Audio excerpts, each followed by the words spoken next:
గురుగారు ఇప్పుడు ఈ సంవత్సరం సమ్మర్ అనేది విపరీతంగా ఉంది, ఎండలు భయంకరంగా ఉన్నాయి, అలాగే మన శరీరంలో వేడి కూడా.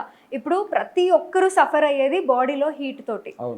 ఇట్లాంటి హీట్ రావద్దు, ఇది ఒకవేళ హీట్ ఎక్కువగా ఉన్న వాళ్ళు కూడా తగ్గించుకోవాలి అంటే అసలు ఎలాంటి ఫుడ్ మనం తీసుకోవద్దు, ఎలాంటి ఫుడ్ మనం తీసుకోవాలంటారు? వేడి పెరిగినందువల్ల శరీరంలో చాలా చాలా ఇబ్బందులు వస్తాయి.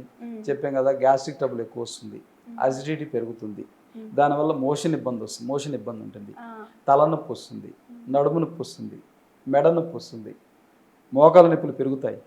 ఇవన్నీ కూడా కారణాలు వేడి వల్ల. మోకాల నొప్పులు ఎక్కువ ఉంటాయి చూసారా, వాళ్ళకి విపరీతంగా వేడి ఉంటుంది. ప్రయాణం చేసి వచ్చినప్పుడు, రాత్రి నిద్ర లేకున్నప్పుడు వీళ్ళందరికీ మోకాల నొప్పులు ఎక్కువైతాయి. మోకాల నొప్పులు సమస్య ఉన్నటువంటి వాళ్ళకి కారణం ఏంటి? వేడి పెరిగినందువల్ల. అంటే సమస్యలన్నీ కూడా వేడి శరీరంలో పెరిగితేనే వస్తాయి అని గుర్తించాలి. వేడి పెరిగితే వాతం పెరుగుతుంది, ఈ వాతం అన్ని రోగాలకి మూలం. చాలామంది వాతం వేరే వేడి వేరే అని అంటారు. వేడి మూల కారణం వాతం పెరిగే దానికోసం. ఇప్పుడు పక్షవాతం కూడా ఎక్కువ వేడి శరీరం ఉన్న వాళ్ళకే వచ్చి ఉంటుంది. మీరు గమనించండి, 80% మందికి జుట్టు ఉండదు, బట్టతలు ఉంటుంది వాళ్ళకి, పక్షవాతం వచ్చిన వాళ్ళకి. అంటే ఆల్రెడీ వాళ్ళు హీట్ బాడీలే కదా, వాళ్ళు బీపీ క్యారియర్సే కదా, blood pressure, high blood pressure క్యారియర్సే కదా. కాబట్టి వీటన్నిటి కూడా వేడి చాలా ముఖ్యం. అయితే ఈ వేడి శరీరం ఉన్న వాళ్ళు ఏం చేయాలి? ఉదయాన్నే తొందరగా లేయాలి. అన్ని అంశాలలో ఎలానో దీంట్లో కూడా అంతే. రాత్రి తొందరగా పండుకోవాలి. తర్వాత జావలు ఎక్కువ తీసుకోవచ్చు. జావలు అంటే జొన్న జావ తీసుకోవచ్చు, బార్లీ జావ కూడా తీసుకోవాలి. ఇవన్నీ కూడా ఉదయం పూట తీసుకోవాలి. ఓకేనా? ఈ బార్లీ జావ చేసే విధానం ఎలానంటే, బార్లీ తీసుకుని 1 కిలో ఫ్రై చేసుకోవాలి. ఫ్రై చేసి ఇంట్లో పట్టచ్చు మిక్సీలో, బయట గిన్నెలో పట్టియాలి, మిల్లులో పట్టించి పెట్టుకొని అందరూ తాగొచ్చు. 1/2 లీటర్ నుంచి 1/2 లీటర్ వరకు తాగాలి. ఈ ఎండలు పోయినంత వరకు అది చాలా బెస్ట్ ఫుడ్. ఎప్పుడైతే హీట్ తగ్గుతుందో మధ్యాహ్నం కూడా ఆకలి సరిగా వేస్తుంది, రాత్రి నిద్ర పడుతుంది. హీట్ ఎక్కువైతే నిద్ర పట్టదు. దాంతోపాటు B12 తగ్గుతుంది. ఇంకా అన్నీ మీకు తెలిసింది, రకరకాల విటమిన్ డెఫిషియన్సీస్ వస్తాయి. హిమోగ్లోబిన్ తగ్గుతుంది, కాళ్ళు చేతులంతా గుంజుతాయి, వీక్ అయిపోతారు. ఇవన్నీ కూడా ఉంటాయి. ఇప్పుడు చెప్పిన జావలతో పాటు రాగి జావ కూడా తీసుకోవచ్చు. ప్రతిరోజు రాగి జావ తీసుకుంటే సరిపోదు, శరీరానికి శక్తి ఉండదు. కాబట్టి జొన్న జావలు కూడా మంచిదే. లేదు ఇడ్లీలు అలాంటి ఫుడ్లన్నీ మనం తీసుకోవచ్చు. అంటే మిల్లెట్స్తో తీసుకున్న అయితే మంచిది ఇడ్లీలు అవి కూడా. కానీ దోశలు అంత ప్రెఫరబుల్ కాదు ఈ ఎండాకాలము. ఇడ్లీలు ఎక్కువ తీసుకోవచ్చు, జావలు తీసుకోవచ్చు. దాంతోపాటు వచ్చేసి మీకు ఆయుర్వేద ఔషధాలలో ఒకటి చెప్తాను, ఇది చాలా ఇంపార్టెంట్. సుగంధ వేర్ల చూర్ణము ఉంచుకోవాలి ఖచ్చితంగా. నన్నారం బయట దొరుకుతుంది, సుగంధ సోడా అని దొరుకుతుంది, మీకు తెలిసి ఉంటుంది. ఈ సుగంధ వేర్ల చూర్ణము నైట్ నానబెట్టేసి 2 స్పూన్లు 1/2 లీటర్ నీళ్ళలో అది వేడి చేసేసుకొని వడపోసుకొని కొంచెం తీపేసుకొని తాగితే కూల్ అయిపోతుంది బాడీ. అలా ఎన్ని రోజులు తీసుకోవాలంటే? ఈ ఎండాకాలం అంతా తీసుకోవచ్చు, ఎండలు పోయినంత వరకు తీసుకోవచ్చు.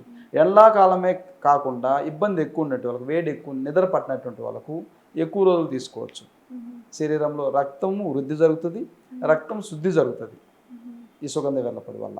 రాత్రిపూట నానబెట్టుకొని పొద్దున్న దాన్ని వడగట్టుకొని తాగాలి. వేడి చేసి 2 ఇంతల నీళ్ళని 1 ఇంత వరకు వేడి చేయాలి, అప్పుడు వడపోసుకొని తాగాలి. వడపోసుకొని తాగితే కూల్ అయిపోతుంది. అది మీరు టిఫిన్ అయినాక కూడా తాగొచ్చు. ఇప్పుడు చాలామందికి మా వచ్చే పేషెంట్లు అందరూ కూడా మేము ప్రత్యేకంగా దాన్ని ఇప్పుడు వాడిపిస్తాం. అది దానివల్ల ఎలాంటి సైడ్ ఎఫెక్ట్ లేదు. కళ్ళు మంటలు ఉండవు, నిద్ర పడుతుంది, తర్వాత యూరినరీ ఇన్ఫెక్షన్స్ రావు. ఎక్కువ యూరిన్ ఇన్ఫెక్షన్స్ వస్తాయి ఈ కాలం. అంటే వాటర్ తక్కువ తీసుకోవడం వల్ల, నిలబడవు కాబట్టి వాటర్, అది తీసుకోవచ్చు. అలాగే మనం ఎట్లాంటి ఫుడ్ని తీసుకోవద్దు అంటారు? చాలా మంచి క్వశ్చన్ అడిగారు. నాన్ వెజిటేరియన్ వీలైనంత తక్కువ చేసుకోవాలి ఎండలు పోయినంత వరకు. డీప్ ఫ్రైలు, పూరీలు తినొద్దు. ఓకేనా? చపాతీలు కూడా తగ్గించుకుంటే మంచిది. జొన్న రొట్టెలు అవి తీసుకుంటే మంచిది. చికెన్ ఫ్రైలు కానీ, చికెన్ బిర్యానీలు, ఈ బిర్యానీ ఐటమ్స్ అన్ని మసాలాలు ఇవన్నీ కూడా ఖచ్చితంగా తగ్గించుకోవాలి. అంటే గోధుమకు సంబంధించినవి కూడా తగ్గించుకుంటే మంచిది. ఏదో తక్కువ తీసుకోవాలి. డీప్ ఫ్రై అంటే పూరి డీప్ ఫ్రై కదా, కాబట్టి అది తీసుకోకుండా ఉండడం మంచిది. అదేవిధంగా ఆయిల్స్ కూడా, రిఫైన్డ్ ఆయిల్స్ అన్ని కూడా ప్రమాదకరమే. వాటి గురించి ఇంకొకసారి చెప్దాము. అదంతా విషమే, ఎవరేం పట్టించుకోరు దాని గురించి. అంటే పట్టించుకున్న పల్లి నూనె అది ఓకే. పాకెట్లలో వచ్చేదంతా కూడా విష పదార్థాలే. విషయం కాదని ఎవరన్నా చెప్పండి వచ్చి, ఎవరన్నా చెప్తే ఇది పెద్ద మాఫియా ఇవన్నీ ఏదేదో జరుగుతాయి. అలా కాకుండా మన కనీసం ఇది మనం వాడే నూనెలు కరెక్టా కాదా, ఎందుకంటే 150 రూపాయలకు నూనె ఇస్తున్నారు ప్యాకెట్. 1 కిలో 150 రూపాయలు ఉంది వాటి విత్తనాలు. 3 కిలో వాడితే 450 రూపాయలు ఖర్చు అవుతుంది. 450 రూపాయలు అయ్యే నూనెని 150 రూపాయలకి మనకి ఎలా ఇస్తారు? అది ఎవరన్నా ఆలోచించాలి కదా. ఖచ్చితంగా మన మీద ప్రేమతో ఏమి ఇవ్వరు కదా ఎవరు, మనం ఎవరికి ఫ్రీగా ఇవ్వం కదా. కాబట్టి మనకెందుకు ఇస్తున్నారు? కాబట్టి నూనెలు కూడా మార్చుకొని 1 స్పూను 2 స్పూన్లు వేసుకొని కూరలో వాడుకోవచ్చు. దానికి బదులు కూడా మీరు అన్నట్టుగా నూనెలు ఎక్కువ వేయకపోతే టేస్ట్ ఉండదు కదా అని మీరు అడగొచ్చుకోవచ్చు. దానికి ఒక షార్ట్ కట్ మెథడ్స్ ఒక 3 చెప్తాను. కొబ్బరిని పొడి చేసి పెట్టుకొని ఇంట్లో ఉంచుకోవచ్చు. ఓకే, నువ్వులు పొడి చేసి పెట్టుకోండి. సన్ఫ్లవర్ సీడ్స్ కూడా పొడి చేసి పెట్టుకొని ఉండి ఫ్రై చేసి ఇవి 2 స్పూన్లు వేస్తే సూపర్ టేస్ట్ వస్తుంది కదా. ఒకరోజు నువ్వులు వేయండి, ఒకరోజు కొబ్బరి పొడి వేయండి, ఒకరోజు సన్ఫ్లవర్ సీడ్స్ పొడి వేయండి, ఆయిల్ రిచ్ వస్తుంది కదా. ఈ కల్తీ నూనెలు వేసేసుకొని ఎక్కువ వేసుకొని రోగాలు తెచ్చుకుంటే కంటే. సో ఒకవేళ పట్టించుకున్న నూనె అయితే సన్ఫ్లవర్, నువ్వులు, కొబ్బరి నూనె మనం పట్టించుకొని పట్టించుకోవచ్చు. ఓకే, పట్టించుకున్న అంటే ఆ నూనెలు ఎక్కువ వాడకుండా సపోర్టెడ్గా ఇది వేసేసుకుంటే కలిసి వస్తుంది కదా. అవును, అట్లా అవి వాడుకుంటే సరిపోతుంది. ఓకే, ఫ్రై ఐటమ్స్ వచ్చి చికెన్లు తినకూడదు, బిర్యానీలు అవన్నీ కూడా కొంతవరకు ఆపుకుంటే మంచిది. కానీ ఎవరు దాన్ని పాటించరు.